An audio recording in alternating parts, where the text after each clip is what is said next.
Shalom, peuple de Dieu. Nous vous saluons au nom précieux de notre Seigneur Jésus-Christ. Nous vous saluons au nom précieux de notre Seigneur Jésus-Christ. Amen. Vous êtes là pour la gloire du Seigneur. Si moi aussi je suis là, c'est pour la gloire du Seigneur. Parce que si le Seigneur voulait nous abandonner, on n'allait pas rassembler dans ces lieux. Si vous êtes vivant, vous ne dépassez pas ceux qui sont dans les hôpitaux. Si moi aussi je suis vivant, je ne dépasse pas celui qui est dans l'hôpital. C'est très important que nous sachions cela. Je vous salue encore une fois de plus dans le nom précieux de notre Seigneur Jésus-Christ. Que la gloire revienne à l'Éternel. Sans plus tarder, nous lisons notre lecture de base. Psaume 90, au verset 12 à 13.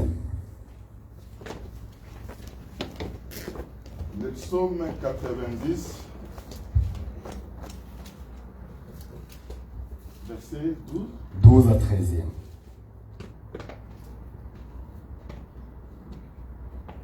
Le psaume de Moïse, homme de Dieu,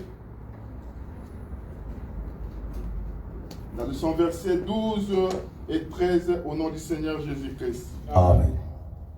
Il te portera sur les mains, de peur que ton pied ne heurte contre une pierre.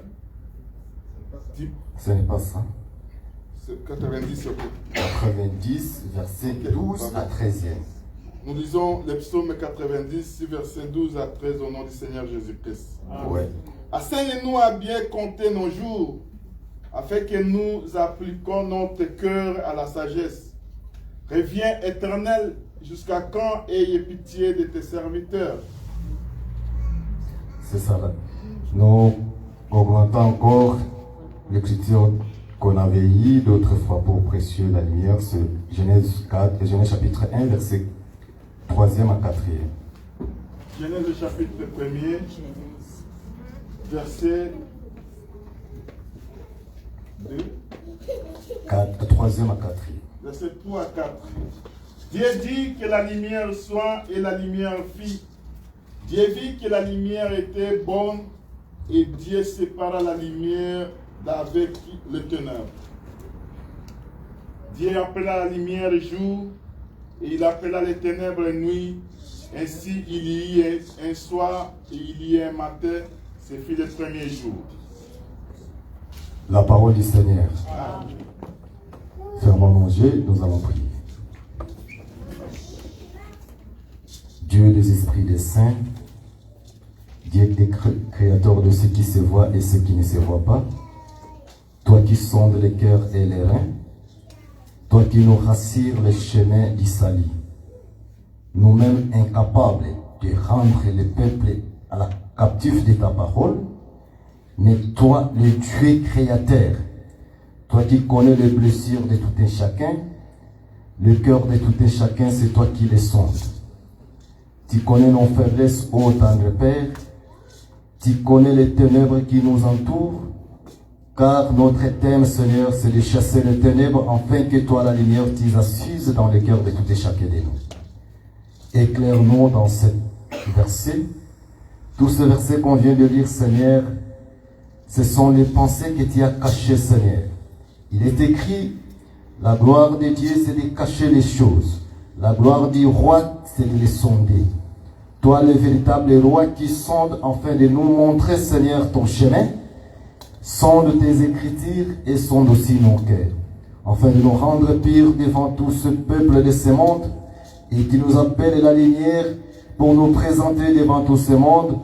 Au siècle des siècles, nous t'avons ainsi appelé. Bénis-nous, Seigneur, ô Père éternel, car ta bénédiction véritable, c'est dans ta parole. Éclaire-nous, nous t'avons besoin, nous t'avons ainsi prié. Amen.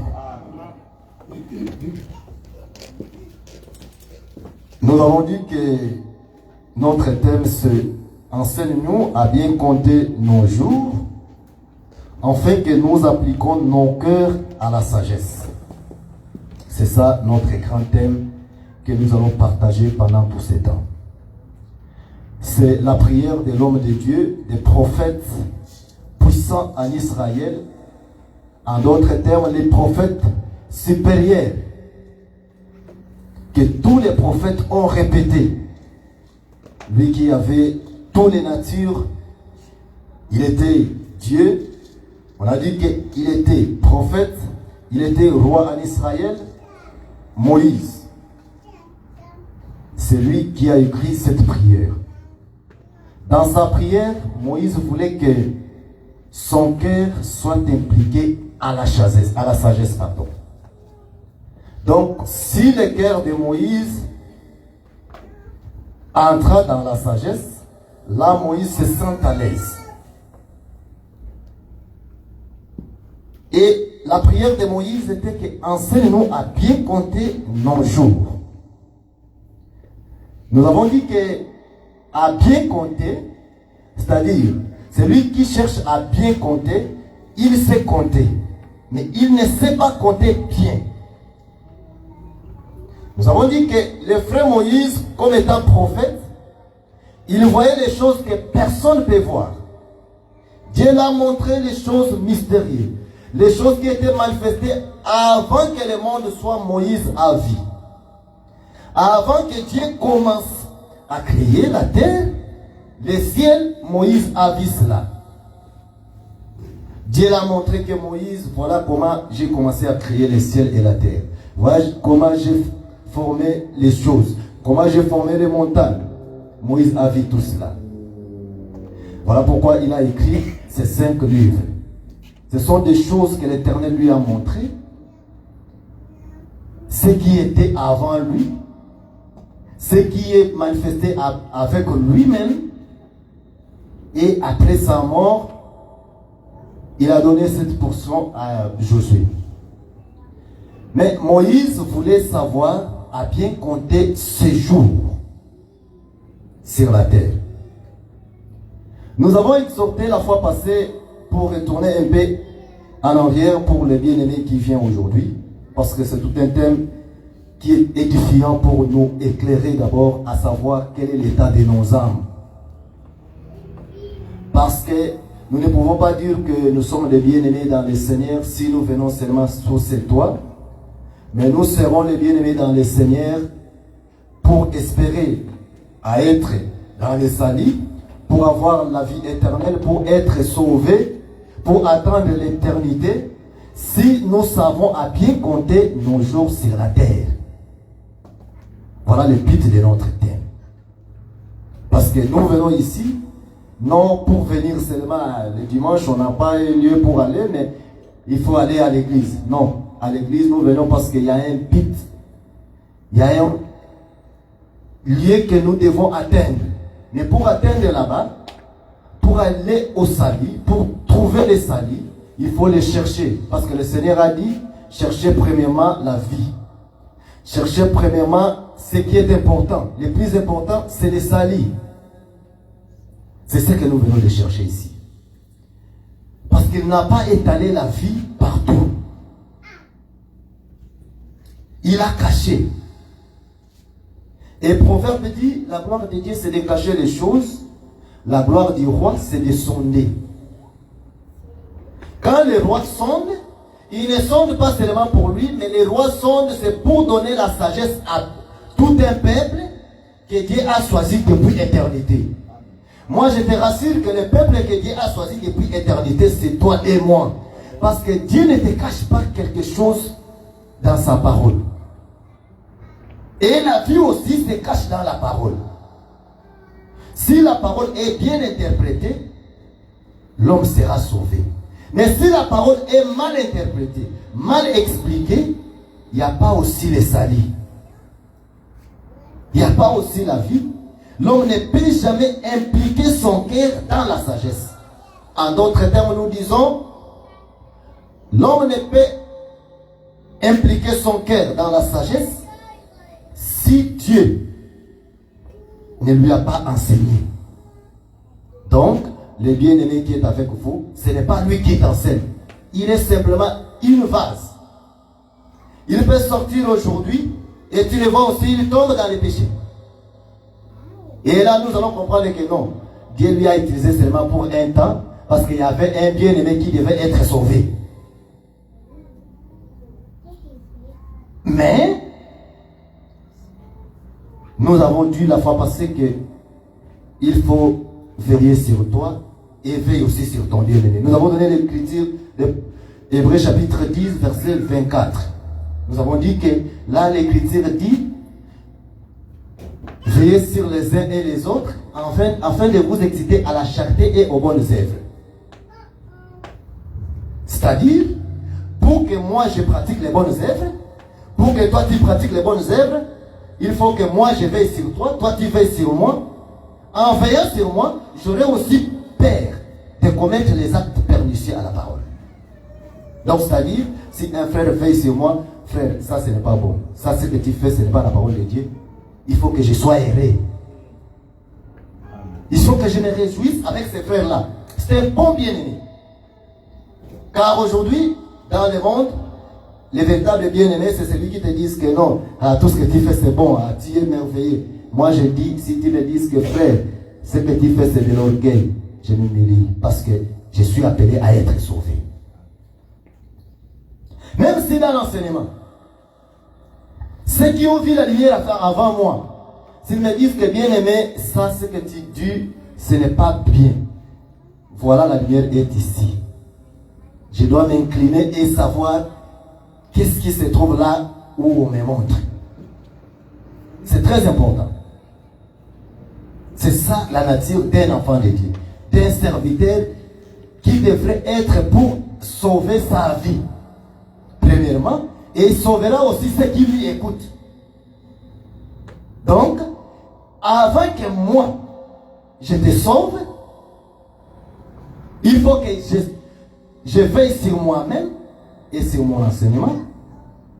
Et moi, je veille sur toi. Et je t'autorise aussi, toi, tu veilles aussi sur moi. Quand je t'autorise de veiller sur moi, cela m'excitera à vivre dans la parole, à pratiquer les bonnes œuvres. J'aime bien cette écriture. Est-ce qu'on avait lu la fois passée? Il faut qu'on le lise. C'est une bonne écriture. J'aime bien ça. Ça, c'est la vie. Je sais que les gens entendent qu'on puisse entrer dans la prophétie, dans la révélation, qu'on montre les signes du temps. Oui, c'est bien. Par la grâce de Dieu, nous allons montrer ça. Mais ce qui est important, si le débit n'est pas bon, si le cœur n'est pas pur, le cœur devient pur si cette parole s'est faite chair dans nos vies. Hébreux chapitre 10. L'homme de Dieu peut nous lire verset 24, si j'ai une bonne mémoire. Hébreux chapitre 10, verset 24, nous lisons au nom du Seigneur Jésus-Christ. Amen. Veillons les uns sur les autres pour nous exciter à l'amour et aux bonnes œuvres. N'abandonnons pas notre assemblée, oui, comme c'est la coutume de quelques-uns. Amen. Exhortons-nous réciproquement, et cela d'autant plus que vous voyez s'approcher les jours. Que la parole de Dieu qui vient d'être lue vous bénisse. Amen.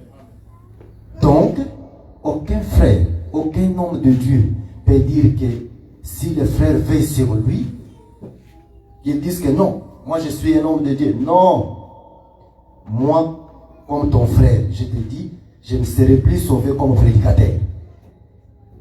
Mais je serai sauvé en pratiquant cette parole. C'est très important. Donc, pour que moi je pratique aussi cette parole, il faut que tu veilles aussi sur moi. Bien aimé, ce que tu fais, c'est contraire à la parole. Ce qui est bon à pratiquer, les voici.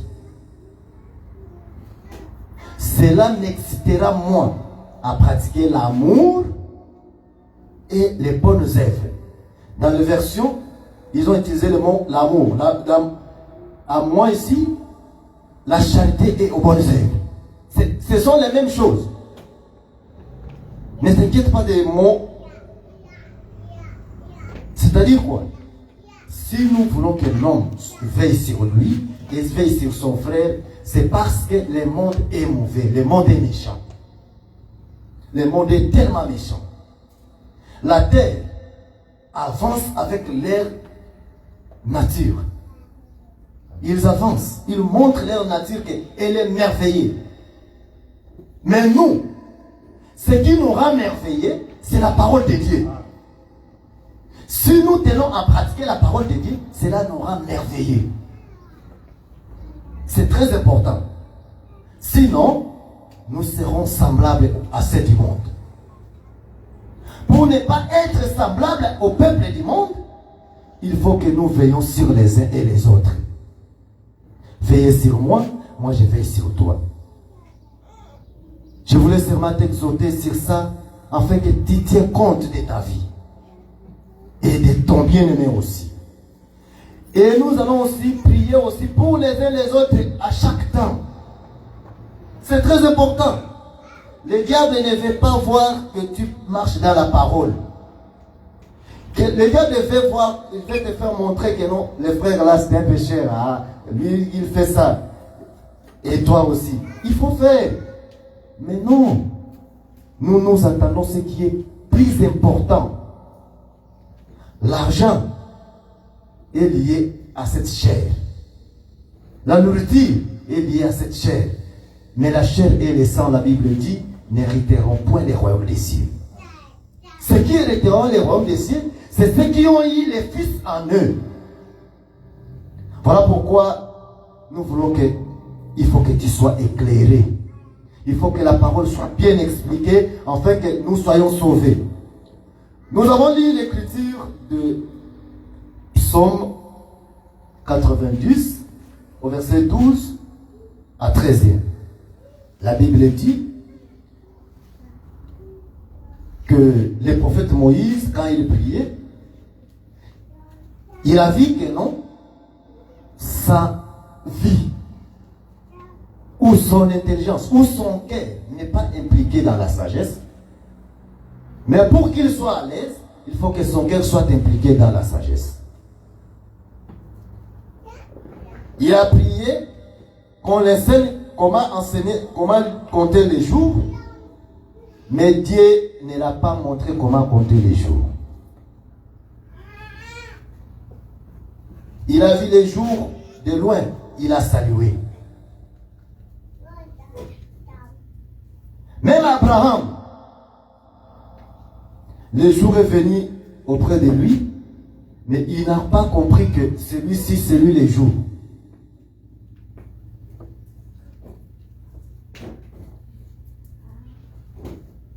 Qu'est-ce que cela veut dire?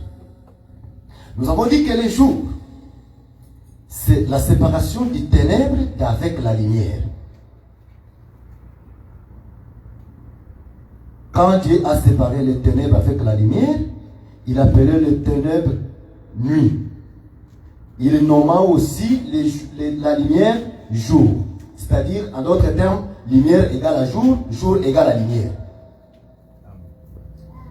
Mais, regardons un peu, nous avons la lumière que Dieu nous a montrée pendant qu'il a eu à les faire entrer dans les vases, dans la lune, dans les étoiles et dans le soleil. Cette lumière-là, nous avons dit que c'est la création partielle de Dieu pour démontrer la création parfaite. On avait employé ces mots-là. Création partielle et création parfaite. La création parfaite, parce que la terre et le ciel, nous avons dit que Dieu les roulera. Il va les rouler, il les remettra où il a trouvé. Mais, il y a quelque chose dans la Bible qui dit que la parole restera éternelle. Mais nous disons aussi que la parole, c'est la connaissance de Jésus-Christ.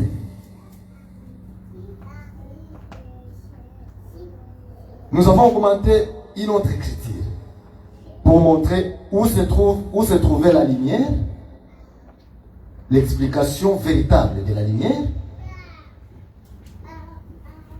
pour voir que la lumière que Dieu a créée, il l'a mis dans des vases. Ce que nous voyons. Et aujourd'hui, la lumière que Dieu a mis dans des vases, nous avons dit que ce sont des hommes. Maintenant, nous allons épuiser ça dans la Bible. Nous allons lire dans le livre de Matthieu chapitre 6.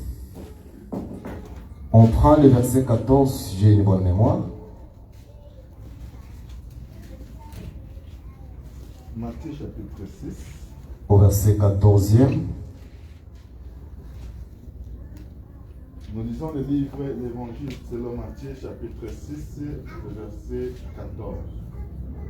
Nous lisons au nom du Seigneur Jésus-Christ. Amen. Si vous pardonnez aux hommes leurs offenses, votre Père Céleste vous pardonnera aussi. C'est ça? Matthieu 6. Oui.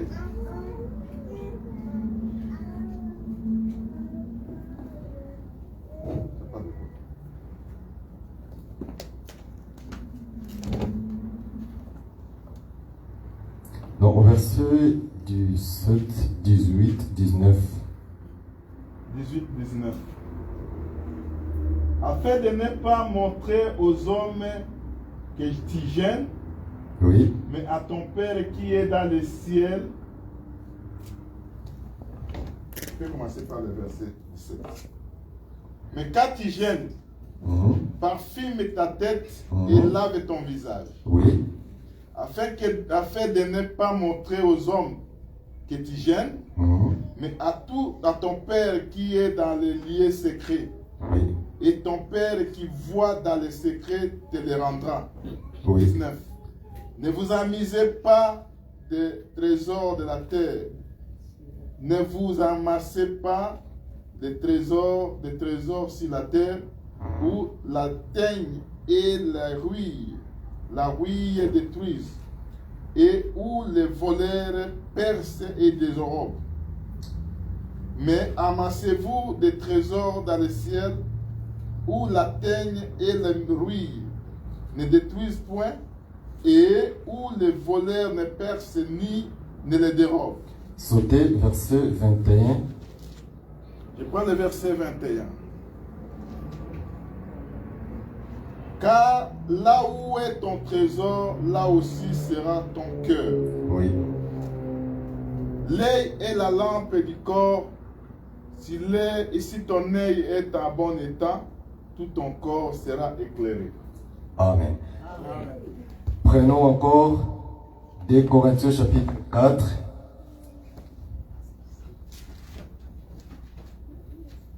Et Corinthiens chapitre 4. Au verset 5e à 6e. Nous lisons 2 Corinthiens chapitre 4, versets 5 à 6 au nom du Seigneur Jésus-Christ. Amen. Nous ne nous prêchons pas nous-mêmes. C'est Jésus-Christ le Seigneur que nous prêchons. Amen. Et nous nous disons vos serviteurs à cause de Jésus. Oui. Car Dieu qui a dit la lumière brillera du sein des ténèbres, Oui. a fait briller la lumière dans nos cœurs Amen. pour faire resplendir la connaissance de la gloire de Dieu sur la face de Christ. Que Dieu bénisse son écriture. Amen. Nous allons remonter d'autres écritures en marchant. La Bible dit, le cœur de l'homme, c'est tout un trésor où cache l'œil de Dieu, où se cache la lumière. Et la Bible, descendant dans le livre de Matthieu, en disant, dans le verset 21, l'œil est la lampe du corps. L'œil qui est dans la lampe du corps, nous disons, c'est dans le cœur. L'œil du cœur, ce n'est pas l'œil physique comme ça. Dans ce corps partiel, l'œil est la lampe de ce corps. Mais l'œil de la lampe parfaite, c'est lui-même le véritable prophète Jésus-Christ. Quand Jésus-Christ est venu sur la terre, il a appelé les apôtres et les disciples et il les a dit que vous êtes la lumière du monde. On a donné ce verset la fois passée. Vous êtes la lumière du monde. Ce sont des hommes qu'il a dit que vous êtes la lumière du monde. Nous avons dit que la création parfaite de Dieu, si les hommes deviennent la lumière du monde, c'est là la véritable lumière que Dieu a séparée avec les ténèbres. Dans le 2 Corinthiens chapitre 4, la Bible dit, Dieu qui a dit que la lumière soit et la lumière fut séparée d'avec les ténèbres, il a fait resplendir cette lumière au sein de nos cœurs. C'est-à-dire, quand Dieu disait aux créations que la lumière se sépare avec les ténèbres, aujourd'hui, cette lumière, cette ténèbre qui nous empêche de voir la gloire de Dieu est dans nos cœurs.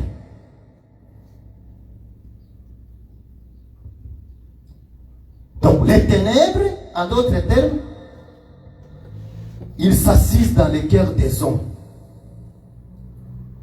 Mais le rôle des prédicateurs, c'est de chasser les ténèbres qui est dans le cœur de l'homme pour introduire la connaissance du Christ qui est la véritable lumière. Donc, en d'autres termes, si Dieu vient dans l'homme, l'autre fois nous avons utilisé l'écriture de 2 Corinthiens chapitre 5 verset 17. Mais aujourd'hui, nous utilisons l'écriture de 2 Corinthiens chapitre 4 pour montrer que la lumière que Dieu a, les ténèbres que Dieu a chassées autrefois, aujourd'hui, nous les chassons dans les cœurs des hommes. Si un frère marche dans l'impudicité, il est dans les ténèbres. Si un frère est un sorcier, il est dans les ténèbres. Oh, Jésus est dans la lumière. Si la lumière vient dans son cœur, l'homme est dépouillé dans sa vie mauvaise. Il devient... Donc quand il reçoit Christ, l'homme totalement, il devient comme Christ. Parce que autrefois nous avait dit, selon Jean chapitre 1, au verset 3e, Jésus-Christ est la lumière du monde. Il est venu sur les siens l'ont rejeté. Il est venu sur la maison d'Israël, en d'autres termes, les peuples d'Israël l'ont rejeté. Quand il est venu chez nous, nous qui étions un peuple sans lumière, il nous a donné la lumière, sa connaissance. Or, sa connaissance, quand il vient à nous, il faut qu'il chasse les ténèbres qui est en nous. Quand il chasse les ténèbres, il faut qu'il s'assise en nous. Dieu comme lumière, pour s'asseoir dans l'homme, première chose qu'il doit faire, il faut qu'il chasse les ténèbres. Voilà pourquoi nous disons, un frère non délivré, même dans les positions des mains, non délivré, ne peut délivrer personne. Parce que c'est lui qui doit délivrer, il faut qu'il soit délivré lui-même. C'est lui qui doit guérir, il faut qu'il soit déjà guéri. C'est très important. Si nous ne veillons pas sur ça, nous serons comme les églises du monde. Je prêche dans l'assemblée des saints. Là où Dieu prend plaisir. Dieu ne prend pas plaisir ailleurs. Parce qu'ailleurs, ils vont te dire, tu seras béni. Tu vois ces voitures-là, tu en auras. Mais nous ici, nous ne te disons pas ça. Parce que tout cela passera. Seule chose qui ne passera pas, c'est avoir la lumière en toi. Car si tu as la lumière en toi, cette lumière-là, il commencera à croître. Quand il croît, la faiblesse va commencer à délaisser lui-même. Il y a d'autres choses. On ne va pas te dire que frère, il faut se vêtir comme ça. Sœur, il faut se vêtir comme ça. Non. C'est la lumière en toi qui va commencer ces petites ténèbres.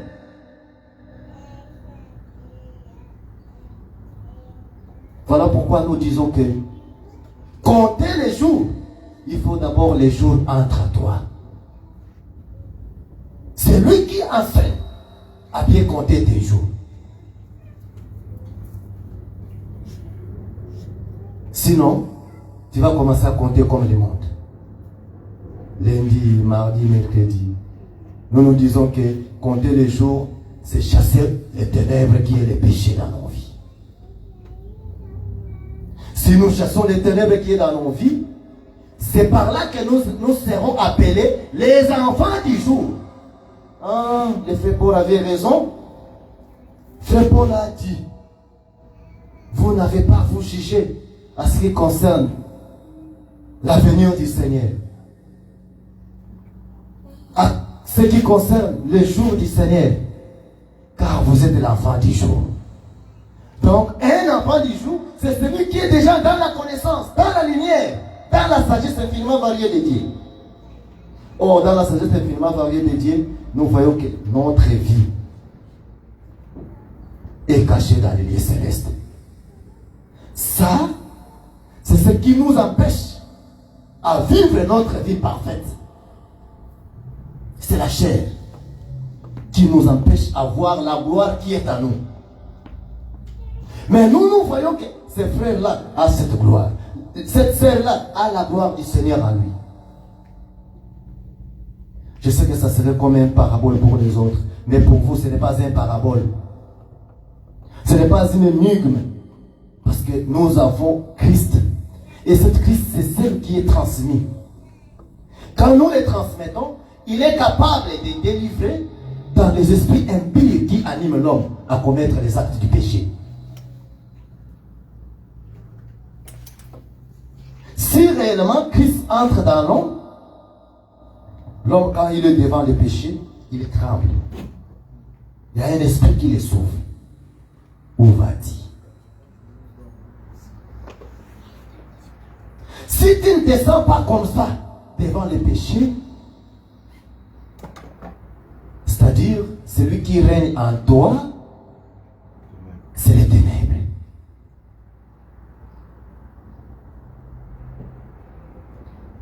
Quelqu'un peut me poser des questions, mais que ferons-nous? Oui, autrefois, ils avaient posé des questions. Que ferons-nous afin que la lumière habite en nous aussi? Parce que cette lumière qui était descendue dans Actes chapitre 2, jusqu'à aujourd'hui, il est transmissible dans des vases qui croient à la lumière qui est la parole de Jésus-Christ. Bien-aimés, on n'est pas ici pour blaguer, mais on est ici pour montrer que si nous vivons sur la terre, c'est partiellement que nous vivons. Mais notre vie est cachée dans les lieux célestes, en Christ Jésus. Nous attendons seulement la rédemption de cette chair. Si tu n'as pas encore compris qu'est-ce qu'est assembler des saints, ce n'est pas en fait ces hommes ici ils sont là. Ils sont là pour que tu poses la question. Interroger. Nous avons l'enseignement des questions-réponses. Nous ne refusons pas ça. Parce que nous sommes appelés à être sauvés nous-mêmes et à sauver aussi nos bien-aimés qui veulent atteindre la statue parfaite. C'est très important. Je vais amener cet enseignement dans la connaissance d'abord de ce que nous sommes. L'homme se connaît d'abord qui suis-je. Si le Seigneur venait aujourd'hui, qu'est-ce qu'il prendra en moi? Est-ce que sa lumière habite en moi? Parce que si cette lumière habite en toi, c'est Dieu lui-même qui habite en toi. Parce que la lumière, nous avons dit, c'est Dieu lui-même. La lumière du commencement, c'est Dieu lui-même. C'est lui qui a fait la parole qui s'est fait chair. C'est lui qui marchait avec Jésus. Jésus dit, je serai avec vous jusqu'à l'extrémité de la terre. Et maintenant, nous croyons que Jésus est là jusqu'à tel point que nous entendons la rédemption de cette chair. Et voilà pourquoi nous disons autrefois que si quelqu'un n'a pas encore reçu le Saint-Esprit, il faut qu'il se pose des questions. Parce que quand le Saint-Esprit vient à l'homme, il s'identifie comme un autre homme qui est entré dans toi. Il parle. Il a l'autorité en toi. Et l'homme le sent aussi. Que moi, comme vous me voyez ici, je suis différent de ce que j'étais autrefois.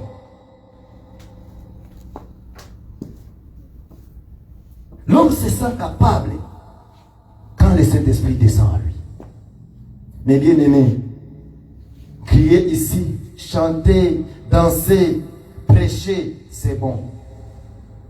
Mais tout cela est partiel. Mais le parfait de se voir dans le Seigneur, dans les lieux célestes. À quoi sert? Dans Psaume, quand Dieu a compté les jours de Moïse, dans le livre de Deutéronome chapitre 30, si j'ai une bonne mémoire, quand Dieu dit à Moïse que Moïse, tu mourras. La Bible dit, Dieu compta les jours de Moïse, je crois dans le verset livre de Deutéronome. Dieu dit à Moïse, tu mourras. Mais la Bible dit, quand Dieu avait dit à Moïse que tu mourras, Dieu a dit que Moïse est mort à 120 ans. Là, nous allons expliquer Genèse chapitre 6. Nous avons dit que Genèse chapitre 6, Dieu se repenta d'avoir fait l'homme et Dieu dit, l'homme mourra en vivant sur la terre 120 ans. Donc, il a dit le jour de l'homme sera que de 120 ans. À cause du péché. Donc, tout homme né dans l'homme, il mourra dans 120 ans. Donc, il ne dépassera les 120 ans. Or, dans cette 120 ans, c'est un chiffre qui cachait un mystère.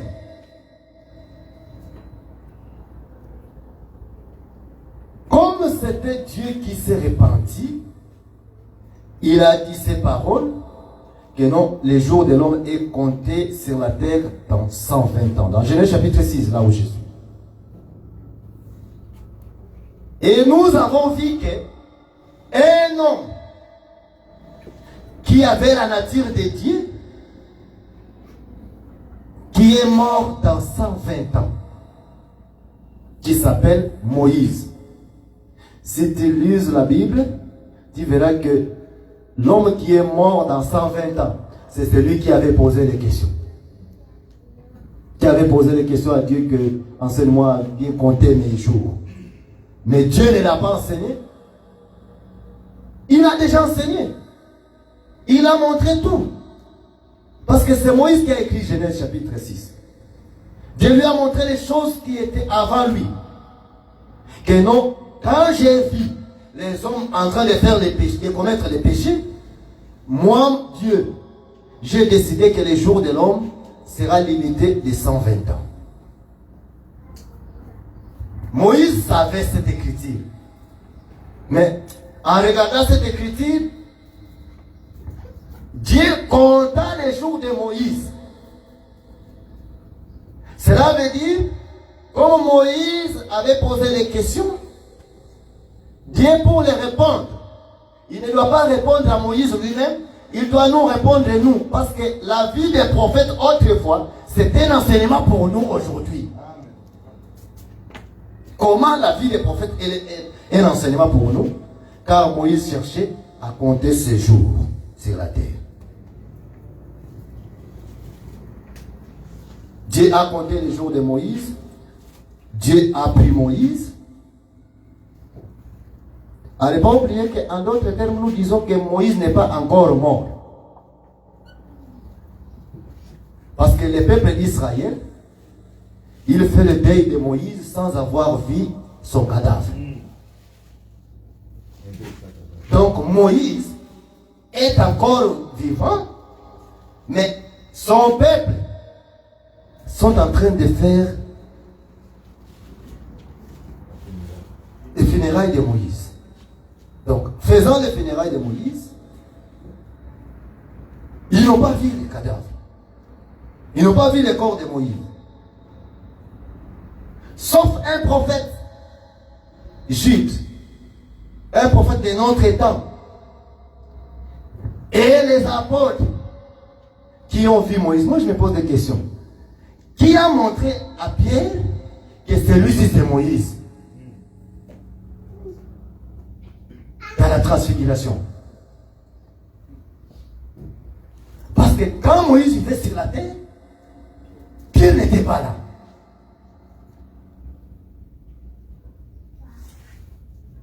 Donc, en d'autres termes, nous disons, comme le temps de la grâce, c'est le temps où Dieu révèle les pensées, le temps où Dieu révèle ce qu'il avait caché autrefois. Il a montré à Pierre, voici Élie, voici Moïse. Il a ouvert les yeux. Et Dieu aussi, comme ce n'était pas encore le temps, il a encore fermé les yeux. Les yeux s'est ouvert où? Quand la lumière était descendue ce jour-là dans Actes chapitre 2, la Bible dit, les langues de feu étaient descendues dans leur tête et ses yeux du cœur s'est ouvert. Ce n'est pas les yeux physiques d'abord. Je dis les yeux du cœur qui s'ouvrent pour voir que celui-là a le Saint-Esprit. Celle-ci n'a pas le Saint-Esprit. Il faut que tu aies l'œil du cœur. Si tu as l'œil du cœur, tu verras le Saint-Esprit en un frère, dans un frère ou dans une sœur. Il faut que cela soit le souci de tout un chacun de nous. Sinon, nous irons à l'église comme tout le monde. Le Saint-Esprit, c'est la lumière aussi qui descend en nous. Quand il est en toi, c'est tout un nom, c'est Jésus. Il habite en toi. Quand il habite en toi, tu n'auras pas peur des sorciers, tu n'auras pas peur des gens de ce monde, car tu seras assuré qu'un jour, je serai rédempté dans cette chair. C'est très important, mes bien-aimés. Voici notre but de nous rassembler dans ces lieux. Il faut que nous puissions savoir compter nos jours. Or, les jours de Moïse avaient caché un mystère du chiffre 12. Autrefois, les jours de Moïse étaient identifiés par les 12 tribus de la maison d'Israël. Pour montrer que les 12 tribus de la maison d'Israël, c'est dans eux que les peuples du monde entier seront sauvés. C'est-à-dire dans Jacob. Jacob égale à les 12. Mais Moïse, étant venu comme la postérité de Jacob, dans Moïse, il apporta cette fardeau-là des 12 tribus d'Israël. Pour mourir dans 120 ans, pour dire que le péché qui régna pour la force de la loi a régné depuis Adam jusqu'à Moïse. Vous ne l'avez pas entendu. Dieu a dit dans Romains chapitre 5. J'aimerais que l'apôtre puisse nous lire ça. Les péchés a régné, la loi du péché a régné depuis Adam. Romains chapitre 5, verset 13, 12 à 13. Romains 5, 12 à 13, nous lisons au nom du Seigneur Jésus-Christ. Amen. C'est pourquoi, comme par un seul homme, le péché est entré dans le monde, Oui. et par le péché, la mort. Et ainsi la mort s'est étendue sur tous les hommes. Amen. Parce que tous ont péché. Amen. 13.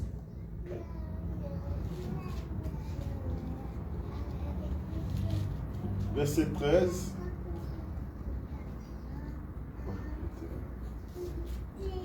Romains chapitre 5, 13.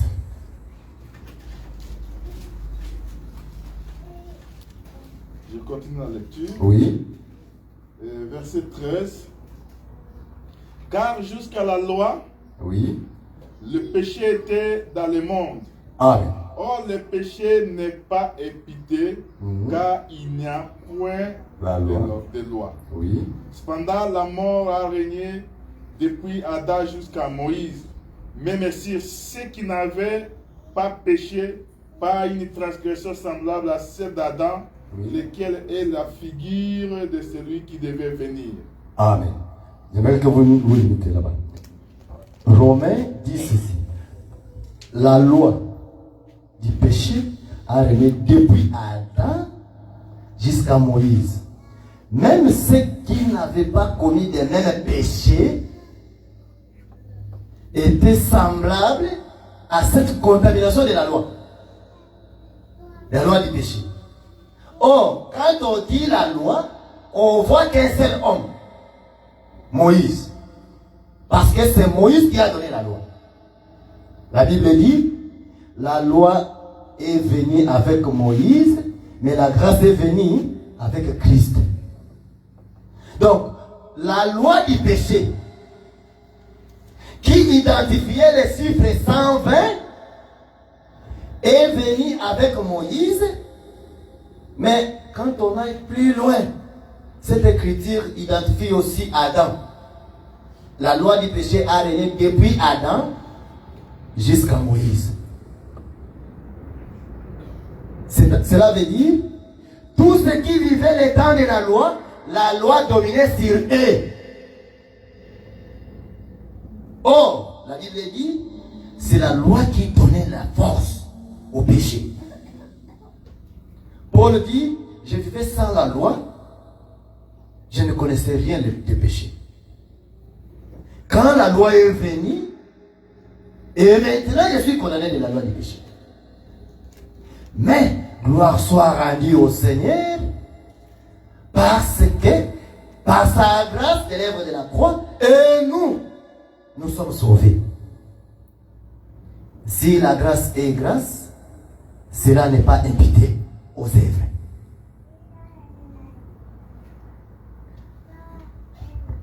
Qu'est-ce que cela signifie? La loi du péché a régné pendant Adam jusqu'à Moïse. Moïse, c'est lui qui est mort à 120 ans.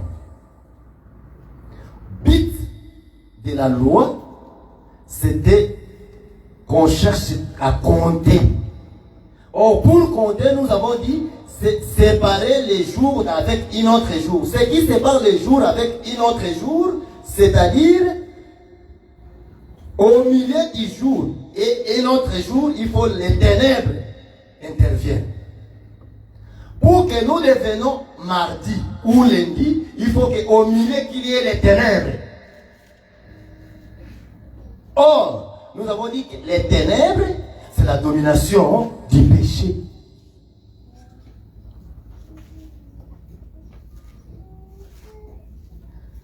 La loi était aussi le jour.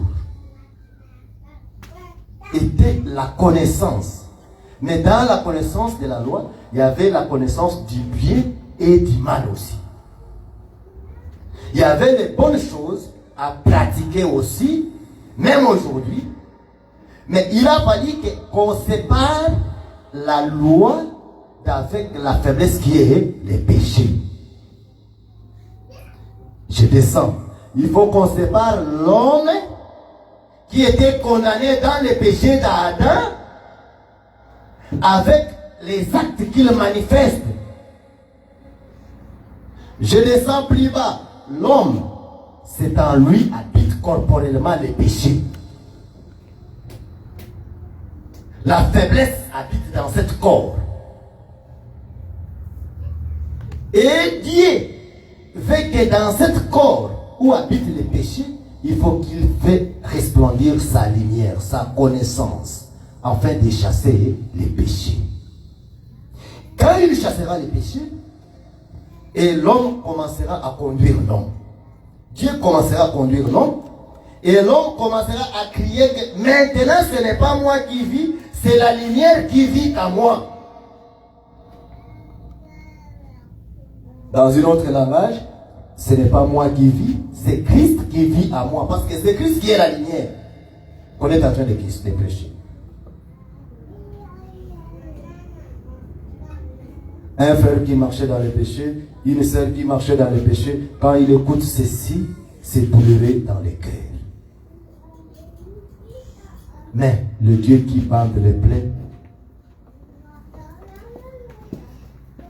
il bande aussi ton cœur. Afin que la lumière comble là où le péché avait eu le temps de te conduire. Parce que c'est Dieu ne ment pas. Il est là pour nous éclairer. Il est le Dieu fort. Les 120 ans, nous avons dit, égale la loi. 120 ans. Il faut que dans 120 ans, on épuise les 12 vases. Les 12 tribus d'Israël, autrefois, dans leur enseignement qui était donné par Moïse, il n'y avait pas la vie. Voilà pourquoi, dans Actes des Apôtres, chapitre 2, quand la lumière est venue, il faut qu'il accomplisse d'abord les chiffres de 120 dans les chambres hautes. Dans Actes chapitre 1, quand ils avaient compté, ils étaient au nombre de 120, sans compter les femmes et les enfants. Les 120 qui étaient là signifiaient aussi l'âge d'un homme, Moïse. Mais dans les 120, il faut qu'on retire les 12. C'est-à-dire Dieu a englouti les zéros. Ce n'est pas tous les 120 qui vont se présenter, mais pour présenter Jacob qui peut sauver. Parce que c'est Jacob ici qui est identifié comme un pécheur et Dieu veut lui donner un autre nom, Israël. Dans l'autre terme, les frères qui vous prêchent étaient frères Willy, mais il faut qu'ils soient appelés chrétiens. La lumière, comme Jésus vient d'appeler les apôtres, il dit, vous êtes la lumière du monde.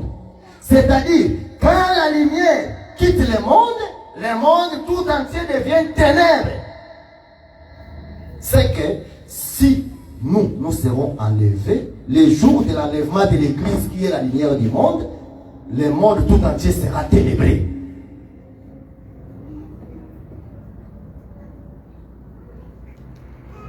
Parce que la connaissance, le Saint-Esprit qui habite corporellement dans des vases n'est pas encore sur la terre. Or, nous disons, veillez sur toi, afin que le Saint-Esprit habite en toi. Ne l'étouffez pas. Cela dit, Éphésiens chapitre 4, verset 30. N'étouffez pas le Saint-Esprit qui habite en toi, car cela est préservé pour les jours de la rédemption. Celui qui n'a pas le Saint-Esprit, qui étouffe le Saint-Esprit qui habite en lui, les jours de la rédemption, où sera-t-il? Si nous prêchons, c'est parce que le Saint-Esprit habite en nous, afin que nous préservons non pas sur la terre, et que ce jour-là, nous serons enlevés. Nous ne serons pas enlevés si la rédemption de ce corps n'est pas liée à le Saint-Esprit qui habite en toi. Parce que ce corps, en d'autres termes, nous disons, ça dissout. Il quitte de nous et nous serons présentés comme l'esprit des vases célestes, comme les anges.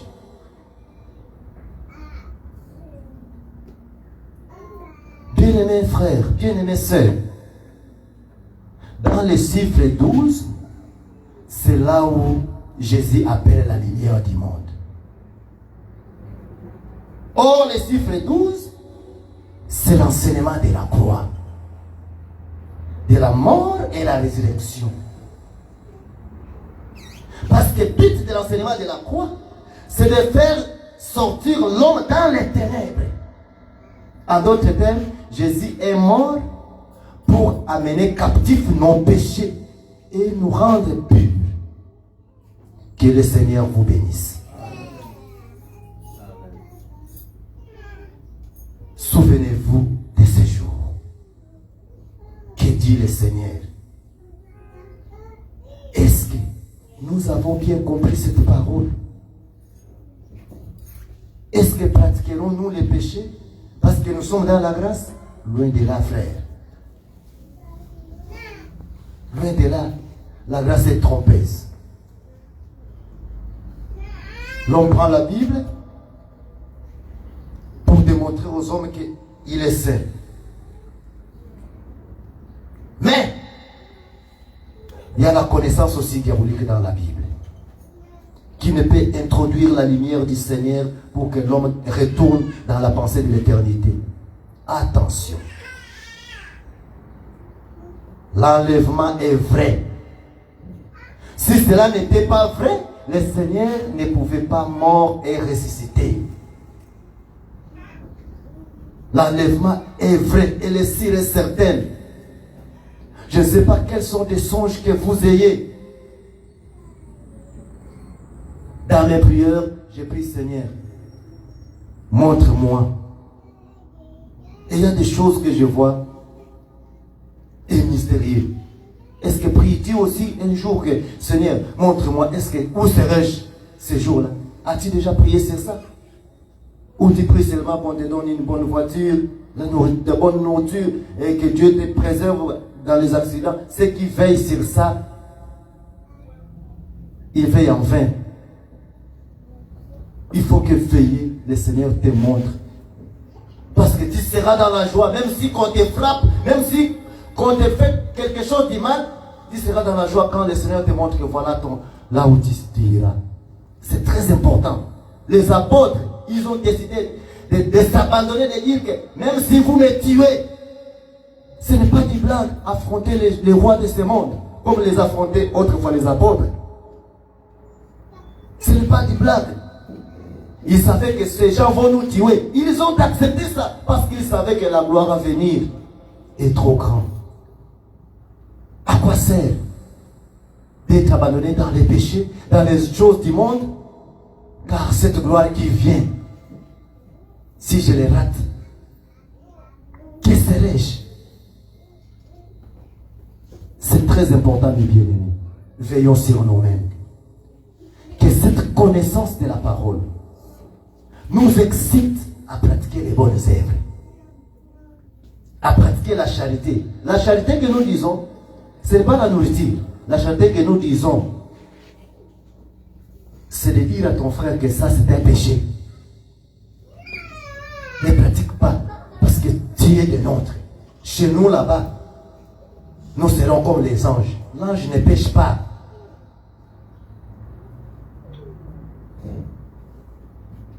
Chez nous, nous serons transformés, nous serons égaux à Dieu.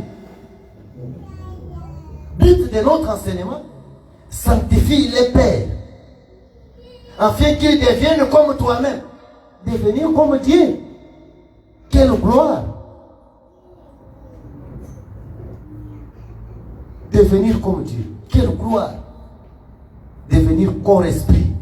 De vivre éternellement, car c'est lui qui est éternel. Que le Seigneur vous bénisse. Cela a été notre exhortation aujourd'hui.